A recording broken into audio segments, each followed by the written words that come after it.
오늘은 민수기 강의 16번째 시간으로 본문은 민수기 14장 10절에서 12절입니다. 민수기 14장 10절에서 12절 제가 봉독하겠습니다.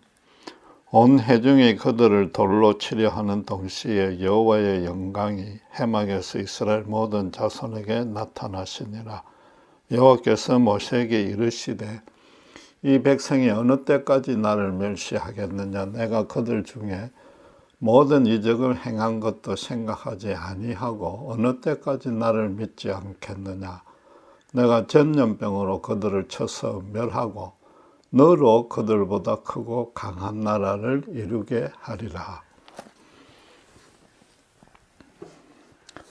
하나님의 뜻을 거역하여 다시 애굽으로 돌아가려는 이스라엘 백성 앞에 모세, 아론, 여호수아, 갈렙은 자기 무덤을 밟고 지나가라는 심정으로 엎드려서 간곡히 만류했습니다.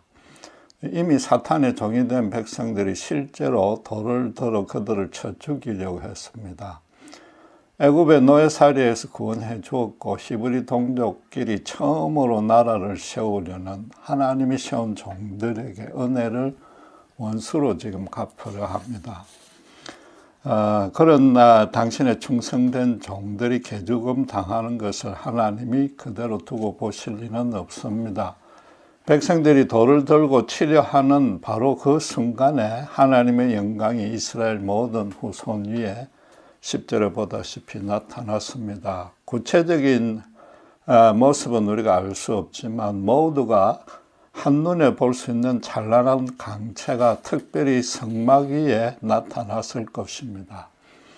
백성들로 정신이 번쩍 들게 만들어서 사탄의 선동이 되어서 영적인 봉사가 된 눈을 뜨게 만든 겁니다. 당장에 그들이 거룩하고 신령해진 건 아닙니다. 홍해를 가르고 온갖 이적으로 그동안 함께 하신 하나님을 지금 자기들이 거역하고 있다는 사실만은 지금 분명히 깨달았을 것입니다. 그런데 문제는 지금 하나님의 움직임이 너무 좀 굼뜬 것 같지 않습니까? 모세같이 진심으로 당신을 사랑하는 종에 충성하고 헌신했는데 왜 꼭 죽기 직전에야 구원해 주는지 조금 의아합니다. 주의 종이 헌신할 때마다 뭔가 가시적인 결과나 보상이 그 양떼들을 통해서 드러나면 얼마나 힘이 나서 더욱 충성하지 않겠습니까? 저도 솔직히 그런 불만이 전혀 없다면 거짓말일 것입니다. 이스라엘 백성들도 완악한 이런 마음을 먹지 않게 좀 더 일찍 상황을 호전시켜주면 안 되느냐 말이죠. 오늘날 우리도 마찬가지입니다. 고난이 닥쳐서 아무리 새벽 제단을 쌓아도 하나님이 끔찍도 안 하고 침묵합니다. 오히려 그 고난들이 겹치니까 하나님이 나에게 뭔가 불만과 미움을 갖고 있는가, 그래서 등을 돌린 것 같고 심지어 부재한 것처럼 여겨질 때도 있습니다. 작전 기도가 끝이 나도 호전될 기모는 안 보입니다. 그러다가 두 손 두 발 다 내려놓고 저를 죽이든 살리든 하나님 뜻대로 하시라고 완전히 항목하면 이상하게 그때 비로소 문제가 해결되는 걸 종종 경험합니다. 물론 하나님이 그렇게 하시는 이유는 어지간한 신자라면 알고 있습니다. 우리의 무능함과 어리석음을 완전히 인정하고 순전한 믿음으로 당신만 전적으로 의지하라는 뜻인 줄 압니다. 그럼에도 그렇게 되기까지의 모든 과정은 솔직히 아주 고달픕니다. 주님이 조금이라도 주의 형편을 호전시켜 주시거나 좀 더 빨리 역사해 주시면 내가 좀 더 충성을 잘할 것 같고 최소한 인내하기 쉬울 텐데 불신자들보다 더 괴롭히는 것 같아서 곤혹스럽습니다. 그렇지만 그래도 좋은 대학과 직장에 들어가려면 남들 놀 때 밤잠 안 자고 공부해야 한다고 하듯이 언젠가는 하나님의 은혜를 받으려면 끝까지 인내해야 함을 알기에 그렇게 참고 견딥니다. 그러나 이건 비유를 하자면은 고삐에 끌려가는 소 같은 어쩔 수 없는 신앙생활을 하는 것과 마찬가지입니다. 하나님의 역사에 대해서 분명히 해둘 상황이 하나 있습니다. 지금껏 다르게 알고 있었다면 이후로는 반드시 고치시길 바랍니다. 하나님이 기도에 응답하시는 이유가 우리의 순전한 믿음 때문이 아니라는 겁니다.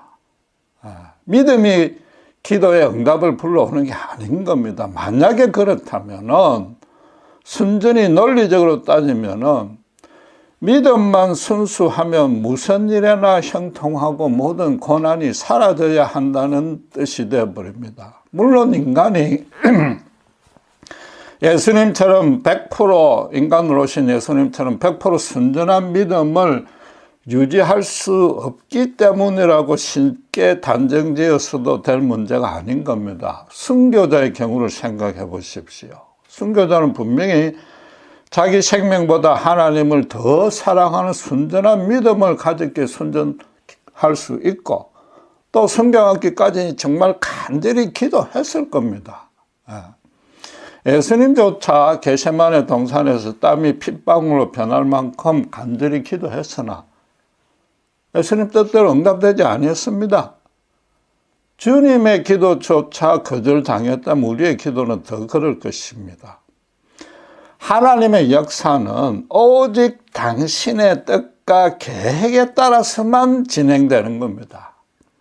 세상의 어떤 것에서도 전혀 영향을 받지 않는 유일하고 궁극적인 존재가 하나님입니다. 신자가 아무리 열성적으로 봉사, 헌금, 전도했어도 물론 그건 하나님 기뻐 받으시지만 기도 응답과는 별개의 일입니다.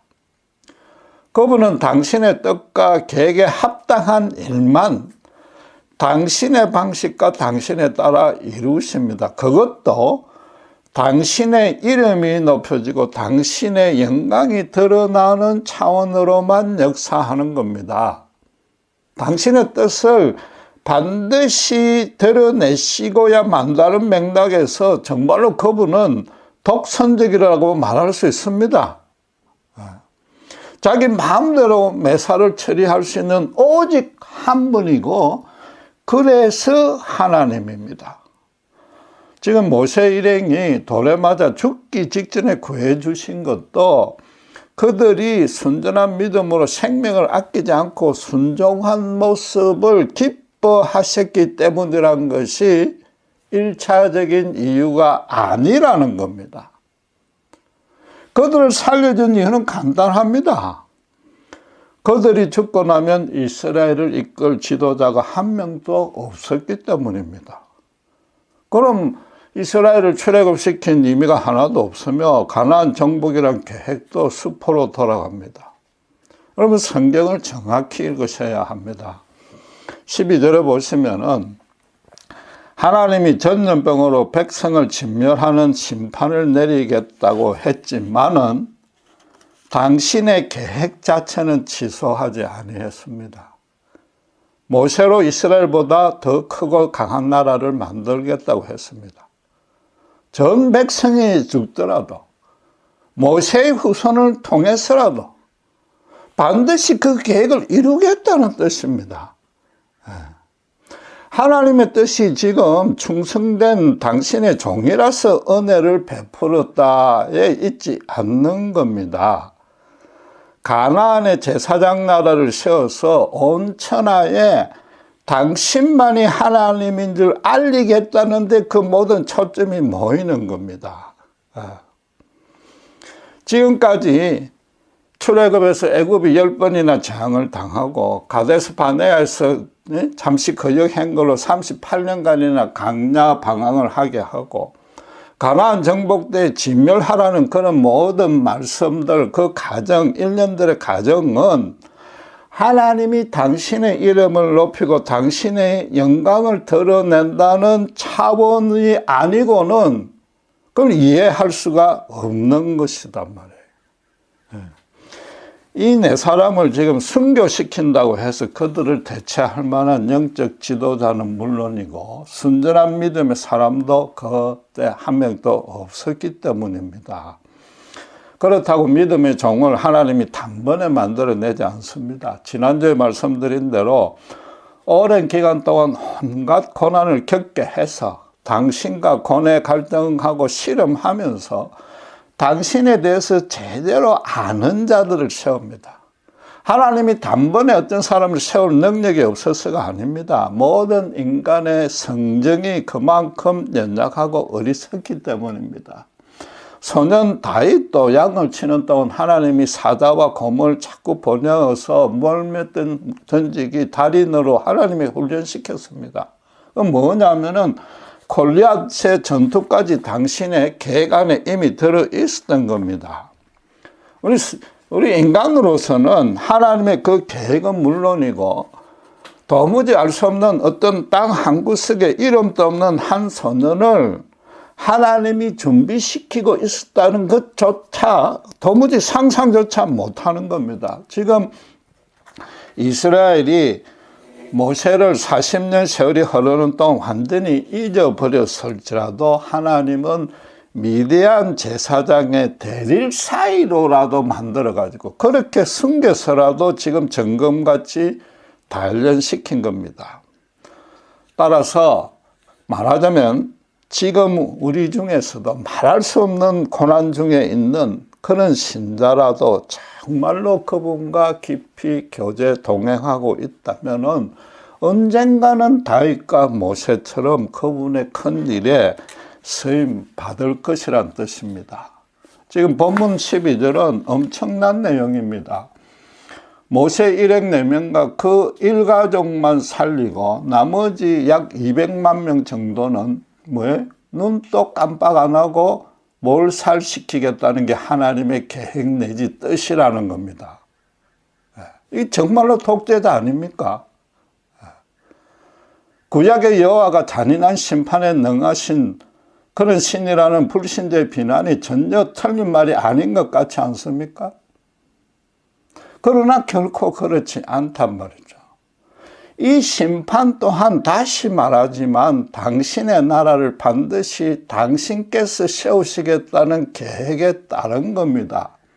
그래서 그 나라 백성을 신명기 28장의 선언처럼 들어가도 나가도 복을 주시겠다는 것이 하나님의 근본적인 뜻이단 말이에요. 가나안 정복 전에 바로 그 말을 하셨지 않습니까? 그 복을 이스라엘이 제발로 거둬 찬 것뿐인 겁니다. 심판에 능하신 하나님이 결코 아닌 겁니다.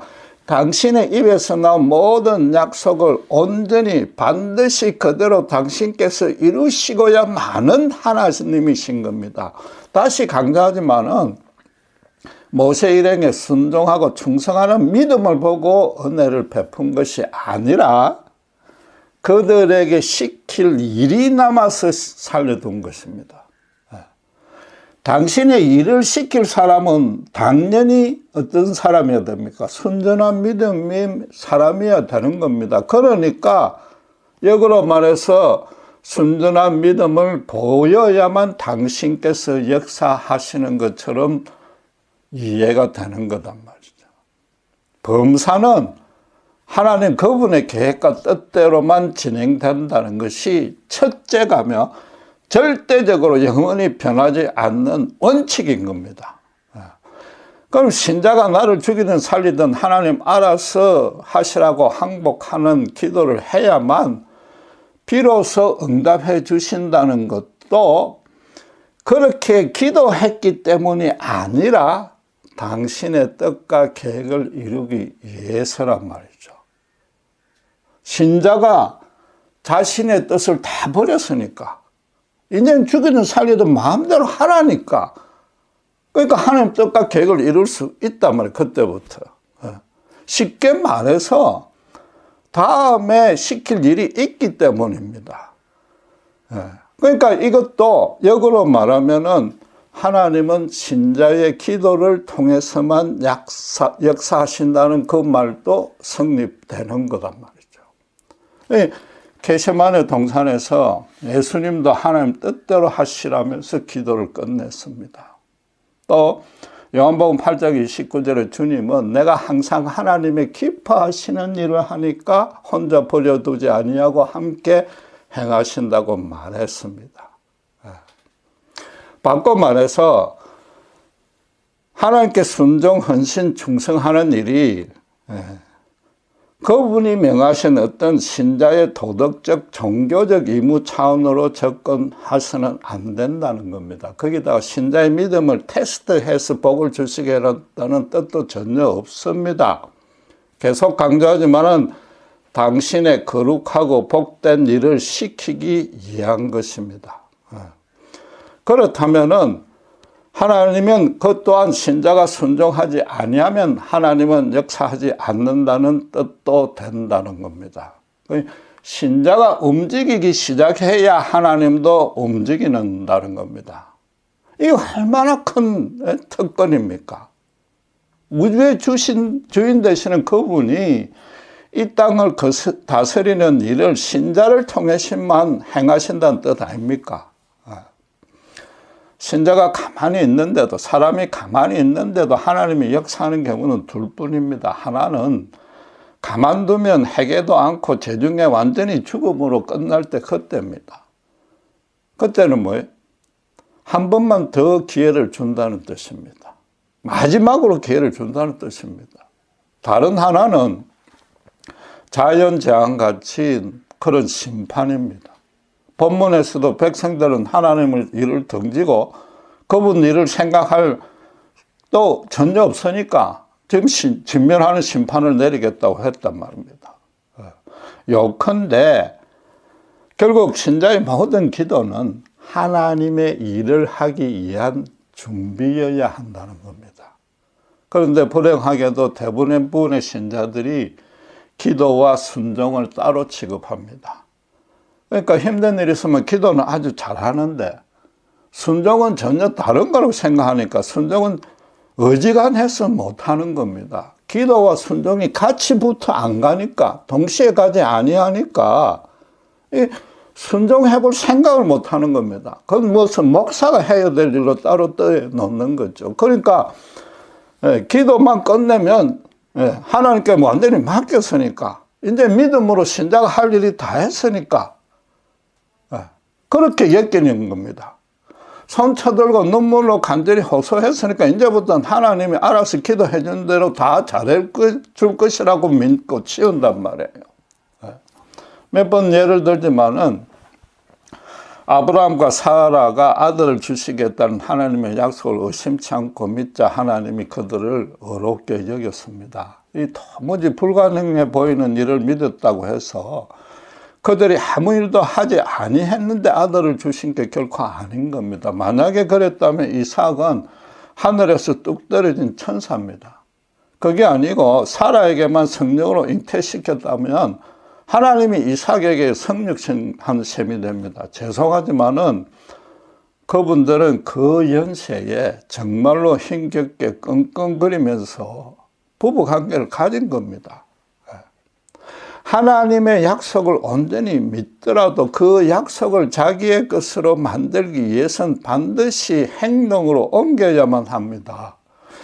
만약 믿는데도 행동으로 옮기지 않는다면 그건 믿는 게 아닌 겁니다. 주관적인 약속으로 소지하고 있는 것이 아니라 내한테 해당되고 내가 해야 될 일이 아니라 그냥 기독교의 객관적인 교리의 내용에 동의한 것에 불과한 겁니다. 하나님을 믿는 신자가 아니라 그건 기독교라는 종교를 전공하는 학생일 뿐입니다. 신자의 기도를 응답해 주는 이유가 주님께서 시키실 일이 있기 때문이라면은 기도는 더더욱 하나님의 뜻을 묻거나 이미 알고 있다면 그 계획에 순종하려는 준비 과정이 되어야만 되는 겁니다. 주님도 분명히 겟세마네에서 기도로 십자가에 죽을 준비를 하신 겁니다. 그리고 하나님 뜻대로 하시라고 그분의 계획에 순종해서 십자가에 죽을 준비가 완료되자 기도를 마친 겁니다. 주님이 새벽마다 한적한 곳에 따로 가서 혼자 기도하신 내용도 뭐겠습니까? 결국 그날 하루의 행할 하나님이 기뻐하실 그분의 사역을 위해서 기도한 겁니다. 지금 모세가 죽을 것을 각오하고 백성 앞에 엎드리면서 아마도 틀림없이 제발 백성들의 마음을 돌려달라고 기도했을 겁니다. 하나님에 대한 순전한 믿음을 회복해서 여호수아와 갈렙처럼 두려워 말고 담대하게 가나안 땅 정복에 나설 수 있게 해달라고 간구했을 겁니다. 모세가 뭐 당장 백성들에게 벌을 내려달라거나 저렇게 불평한 자를 혼내달라거나 아니면 가나안 족속을 거인 족속을 하늘에서 불을 내려가지고 당장 전멸시키달라고 그렇게는 절대 기도하지 아니했을 겁니다. 정반대로 백성들이 자기를 죽일 수 있다는 것을 알고도 각오하고도 백성들을 위해서 기도한 겁니다. 자기 몸을 던져서라도 백성들의 마음을 돌리겠다는 겁니다. 더 이상 그로서는 할 수 있는 일이 그것밖에 없으니까 그 일을 한 겁니다. 자신에게 맡겨주신 하나님의 일에 순종할 수 있는 최후의 방안이었고, 그 모세도 오늘날 우리처럼 저를 죽이든 살리든 당신의 뜻대로 하시라고 하나님께 전적으로 의탁한 겁니다. 모세는 지금 하나님의 역사에 동참해서 수행할 준비를 한 것이고, 그 엎드린 것 자체도 모세는 자기 믿음을 행동으로 옮긴 것입니다. 그러자 하나님의 역사도 시작된 것이란 말이죠. 이 단계에서 정말로 심각하게 따져볼 문제가 하나 있습니다. 대부분의 신자들이 신앙으로 행한 일이 지금 무엇입니까? 주일에 교회 가서 예배 경건하게 드리고 교회에서 봉사하고 주중에는 어려운 문제와 고난이 닥치면 해결해 달라고 기도하는 게 거의 전부입니다. 물론 하나님이 어려움에 빠진 신자를 구해주기를 기뻐하시고 교회에 충성해야 하고 고난에 닥치거나 자신의 소망을 기도하는 것도 분명히 하나님이 명하신 하나님의 일입니다. 또 고난 중에도 하나님이 역사합니다. 그러나 고난만 끝내달라고 기도할 것이 아니라 고난 중에 역사하시는 하나님이 뜻이 무엇인가, 과연 어떻게 역사하는지 또 묻고 물어야 되는 겁니다. 그런데 지금처럼 교회에 충성하고 힘든 일에 기도만 하면은 하나님께 받은 계명이 첫째는 교회에 충성할 것이요, 둘째는 어려운 일이 있으면 자기 힘을 의지하지 말고 하나님께 맡겨라, 두 개뿐인 셈이단 말이죠.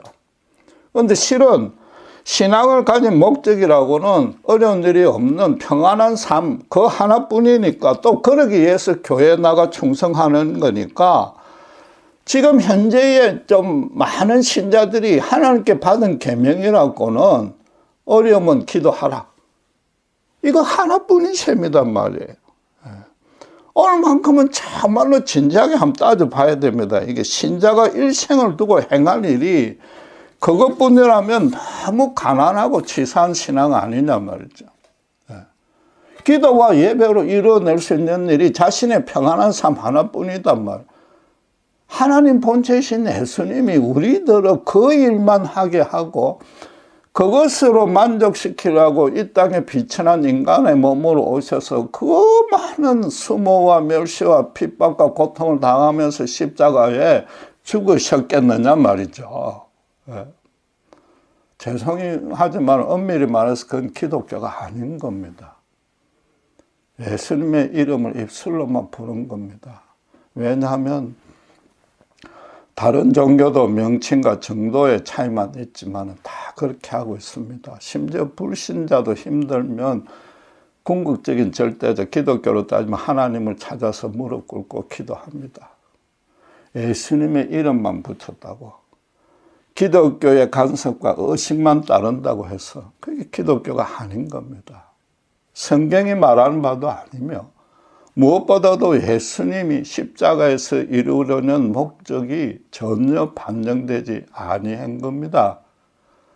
정확히 말해서 예수님의 이름을 망령되이 일컫는 죄입니다. 물론 많은 신자들이 하나님의 일을 하고 싶은데 구체적으로 어떻게 해야 될지 모르고 자신에게만 맡긴 소명이 과연 무엇인지 계속 찾고는 있습니다. 그런데 그렇게 된 배경에는 하나님을 정확히 알아서 제대로 믿는 신자를 양성시키지 아니하고, 지금 교회에서는 기독교라는 종교를 가르치는 학생들만 끌어모은 목회자들의 잘못이 가장 큽니다.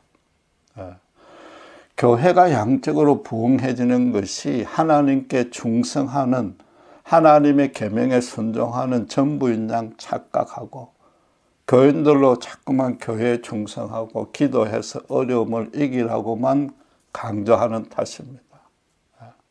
교인들도 그게 제일 컸습니까? 그것만 하는 거죠. 하나님을 부인하는 불신 세상 앞에 하나님이 살아계시고 당신의 백성들을 보호해 주신다는 걸 보여서 알게 해줄 필요는 있습니다. 지금 기도하고 교회 충성하는 그 자체를 폄하하는 뜻은 전혀 아니고, 그것만으로 교회가 하나님의 나라가 되었고 교인이 하나님의 백성이 되었다는 증거는 절대 아니라는 겁니다. 교회와 교인들이 그것만 하고 있으니까 세상 사람들이 볼 때는 기독교도 그냥 여러 종교 중에 하나일 뿐이라고 여기는 것뿐입니다. 예수님은 산상수훈에서 분명히 너의 착한 행실을 보고 하늘에 계신 너희 아버지께 영광을 돌리게 하라고 마태복음 5장 16절에서 선언했습니다. 불신자들보다 조금 더 착해지라는 정도가 아니고, 주님은 그 앞에 이같이 너희 빛을 사람 앞에 비치게 하여라고 했고, 또 그 앞에는 너희는 이미 소금과 빛이 더 있다고 선언했습니다. 신자에게는 성령이 내주하십니다. 그분의 명령을 행동으로 옮기는 순간, 순종을 하는 순간 세상 윤리와는 차원이 다른 성령의 거룩한 역사가 신자를 통해서 반드시 드러나게 된다는 겁니다. 오늘 불신자들에게, 오늘 그 본문에 이스라엘에게 임했던 하나님으로부터는 참되고 거룩한 영광의 강체가 불신자들에게 비쳐서 그들의 심령의 찔림을 받게 됩니다.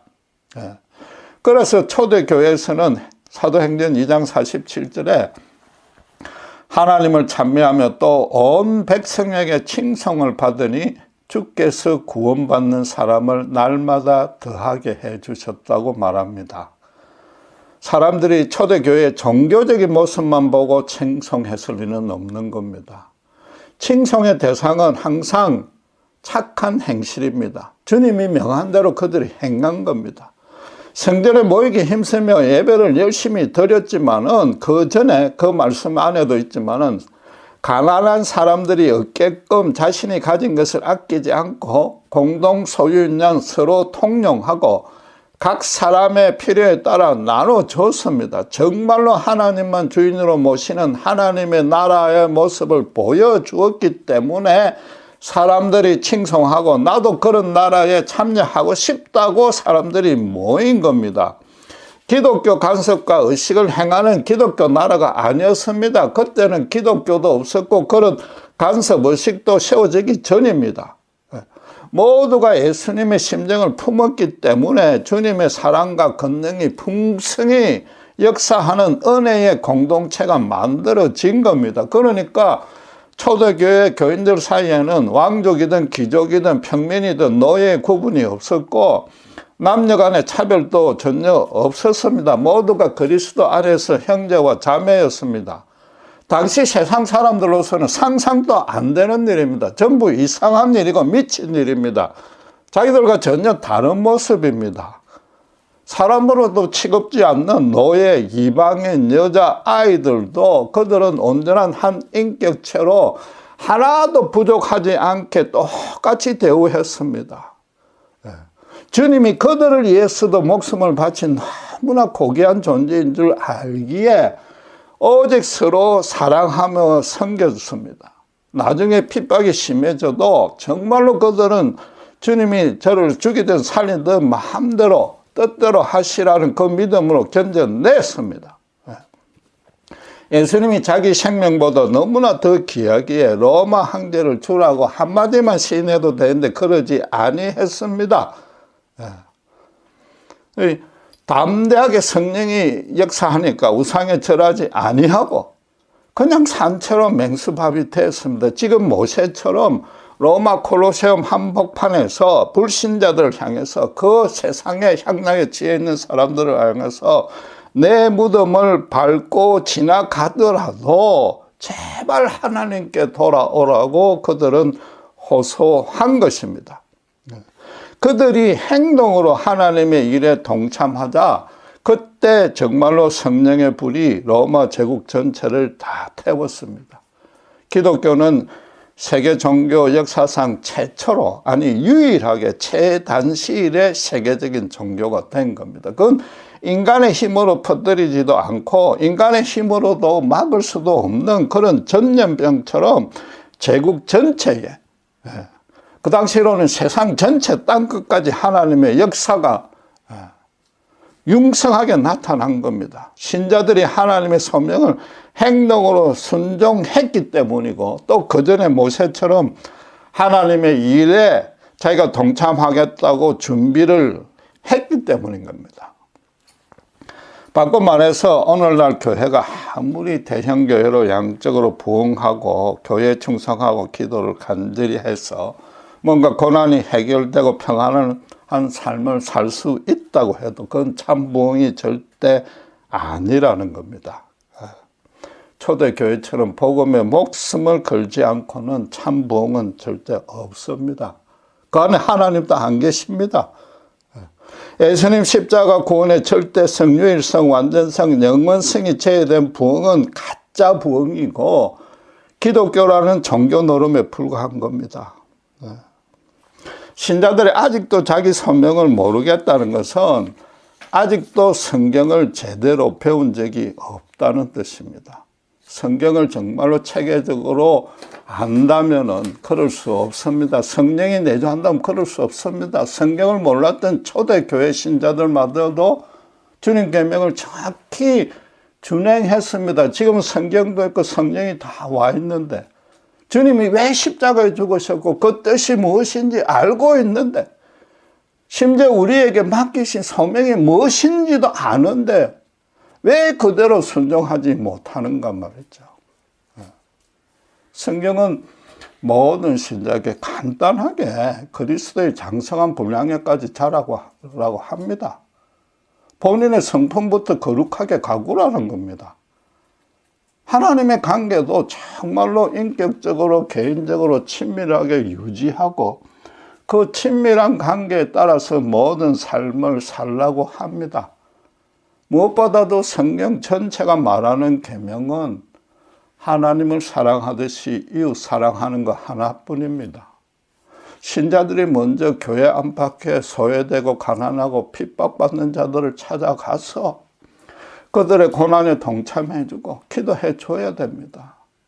갖고 있는 건 나눠줘서 그들이 고난을 이겨낼 수 있도록 최대한 힘을 보태줘야 됩니다.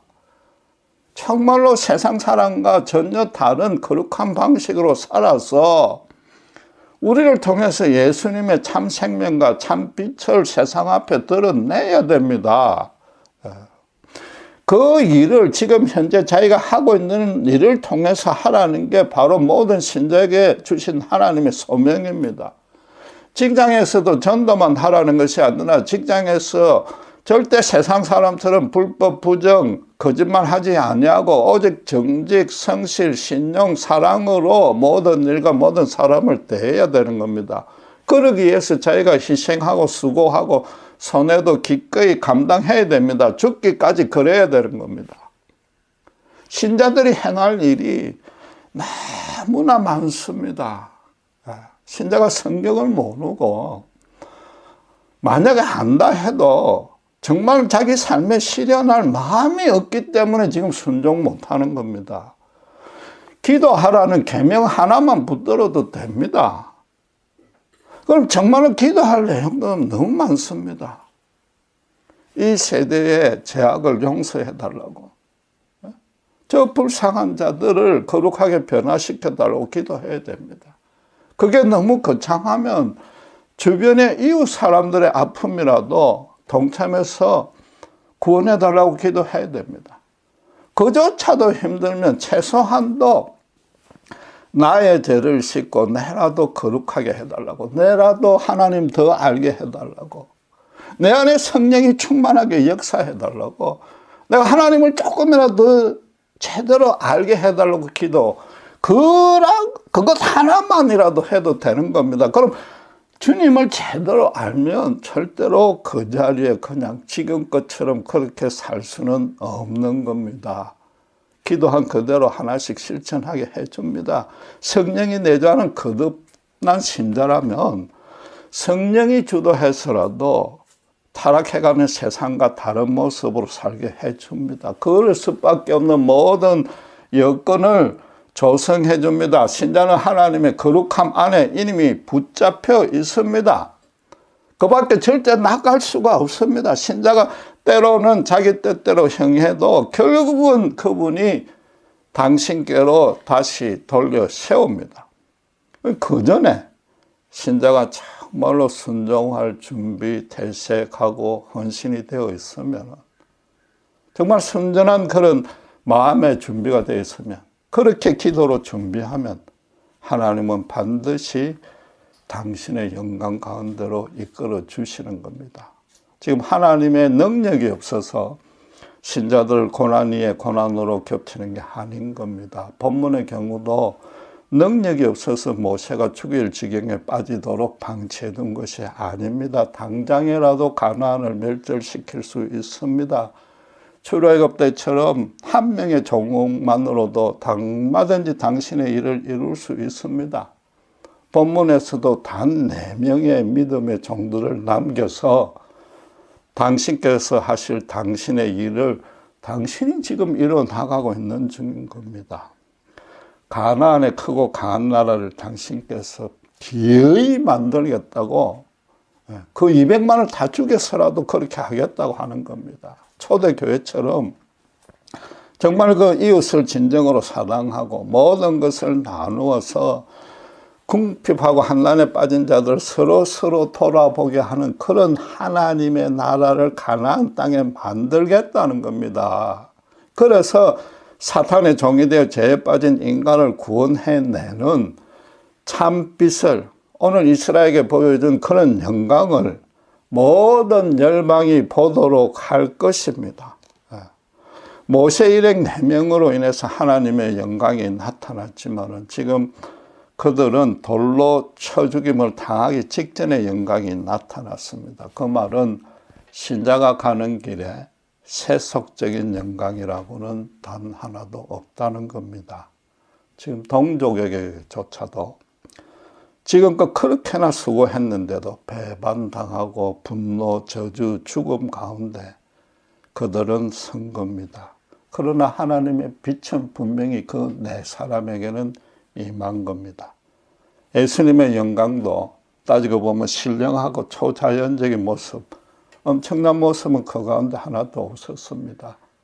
주님은 장녀, 세리, 가부, 고아, 이방인들, 귀신 들린 자들을 만나서 교제하고 어루만져주고 사랑으로 품어주는 그 모습 가운데 당신의 영광은 찬란히 빛났습니다.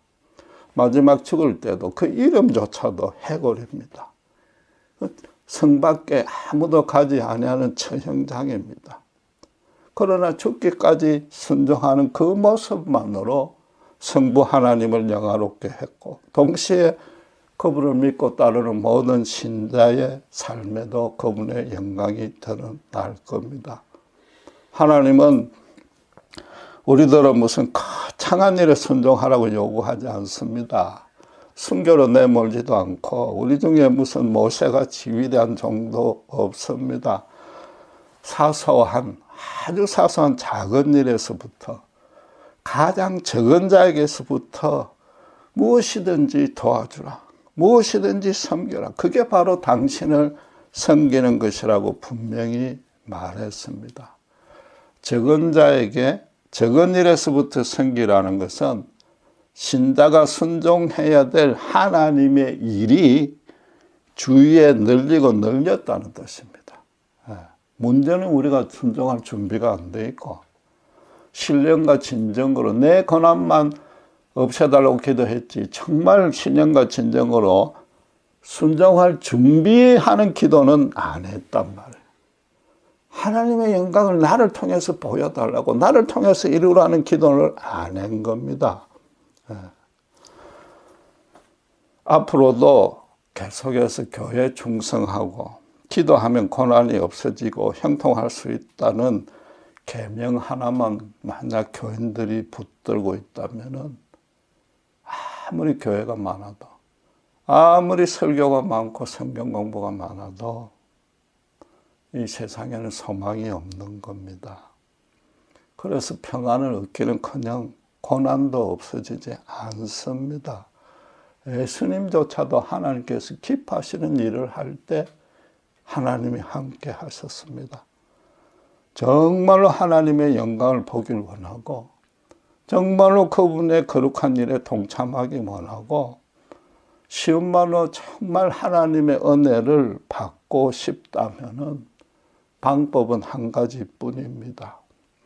현재 교회와 가까운 성도들에게만 고정되어 있는 우리 믿음의 시선을 한 번이라도 우리 주변을 향해서 주님의 마음을 품고 돌아보는 것, 그것 하나뿐입니다. 그러면은 지금껏 보이지 않던 일이, 그 주님의 일이, 지금 당장 실천할 수 있는 일들이 얼마든지 있음을 발견할 수 있습니다.